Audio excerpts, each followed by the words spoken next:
राम मनोहर लोहियान गोंयकारांच्या मनात क्रांतीची ज्योत पेटयली. राम मनोहर म्हणटाले की जेन्ना रस्त्याचेर लोक दिसचे ना, जेन्ना आमचे रस्ते सुनसान जातले, तेन्ना आमची संसद सुद्दां सुनसान जातली. म्हणजे जे लोकांक आमचे नेते रिप्रेझेंट करता, ते लोकांच्याच जिवाचेर फुडें वचत आसता. आतां लोकूच जर उरचे ना, जाल्यार संसद आमची किंवा पार्लिमेंट आमचें हें कशें उरतलें, अशें ताचें म्हणणें आशिल्लें.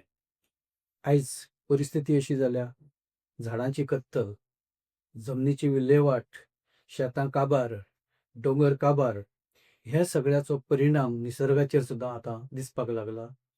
मिर्ग सोंपून कितलेशेच आतां फुडें दीस गेले, 15 दीस मायज जाले, पूण पावसाची कांय लक्षणां दिसना. एके वटेन गरमी राज्यान वाडपाक लागल्या आनी वातावरण सगळें जे केन्ना गोंयकारांनी पळोवना तशे तरेचें वातावरण सद्या गोंयांक पळोवपाक मेळटा. लोक उदकाक पातीशीर जाल्या आनी जर थोडे दीस अशेंच गेले जाल्यार लोकांक पिवपाक सुद्दां उदक मेळटलें काय ना ह्या विशीं आतां लोकांच्या मनांत एक भंय निर्माण जाला. गोंय आनी गोंयकारांचें फुडें कितें जातलें असो हो एकशो प्रश्न आयज निर्माण जाला.